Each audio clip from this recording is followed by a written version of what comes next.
I'm a Syrian. I was born in Baghdad of Armenian parents. My mother was Armenian, my father was Armenian, and they were both born in Turkey, and then they came down to Iraq. They got married in Iraq, northern Iraq, the Mosul, as a matter of fact. I'm sure most of us have heard about the city lately because of our army being there. And then they walked again from, after their marriage, from Mosul down to Baghdad, for the reason that Mosul was still in the hands of the Turks, and the Turkish government was looking for my father to take him so-called into the army, which means that they were trying to kill him. And so they ran away from Mosul walking, while the British were coming from the south of Iraq, and Baghdad fell into the hands of the British. So they walked from Mosul to Baghdad to flee the Turks. And that time, of course, my mother had just given a birth to her first child, a daughter. And for about 8-9 days, they didn't have anything to eat or drink. So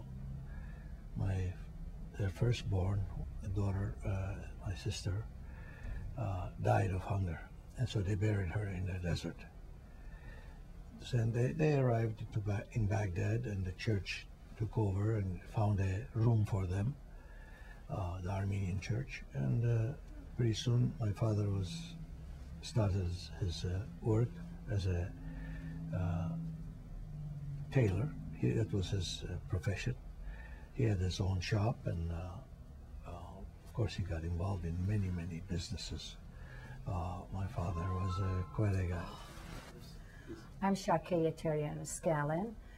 As you were just talking to my brother Masis, I was also born in Baghdad, Iraq, and my mother and father always talked about the genocide as young people, that they walked all the way from Turkey to Mosul and from Mosul to Baghdad. And just to elaborate a little bit about my brother telling the story of my mother's first child, and I noticed you have a picture over here. It reminded me quite a bit. If I can go up there to show it to you, this picture. This reminds me quite a bit of my mother's first child, although hers was much younger, baby on her lap. And while they were walking, she was hungry, and she didn't have any milk to give to the child, so the child was crying all the time. The man in the group came to her and said that we have to choke her to death because she's giving them away where they are hiding. So my mother and grandmother get to their knees and pray that God will take her. And the next morning, the child was dead. And they buried her in a hole in the desert. And until the day my mother died, she always talked about the child in the desert. Was she still there, or did the wolf or the dogs dig it out and ate her? So she never forgot that. And as a young woman, she was walking on this march, and a lot of her friends, they were in the group, died of starvation, and some of them threw themselves into the Euphrates River because the gendarmes were coming and snatching them and raping them, and they never found them again. And whenever my mother saw the Euphrates River in Iraq, she always turned her face away. She couldn't look into it. She always said that that river is full of the blood of Armenian women. So we all Armenians have stories like this. Every one of us all over the world who have gone, their parents have gone through the massacre. So if you have any other questions you want me to ask you about it, there is so many things like this we can tell you about, that they have starved, they've been killed by the Turks. I could tell you one story. A young student from University of Minnesota studying political science, a Turkish boy, came to my office. Somebody told him that I knew Turkish. I don't speak Turkish. I understand very well because as young kids, my parents, in order to hide something from us, talked Turkish. So we kids picked it up, the language. So he came to my office. He doesn't know I'm Armenian. He started talking. I told him what is he studying. He said political science.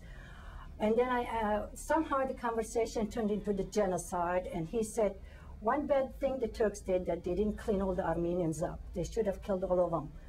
And I said, why? He said, well, they were the wealthy class in Turkey. They had the commerce in their hands. They were the bankers.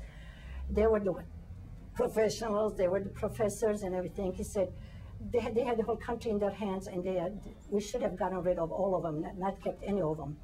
And I said, isn't that ironic? Isn't that what Hitler did to the Jews? Because they were the professionals, they were the bankers, they were the commerce. So they got rid of all the Jews in Germany. And then I stood up and I said, by the way, I am Armenian, you better leave my office right now. And I've never seen that student again. So there are so many stories like this going around. If you ask any Armenian family whose parents have gone through genocide, they will tell you plenty. And I can't understand why the Turkish government can deny it and say this never happened when stories like ours exist. Talk to me about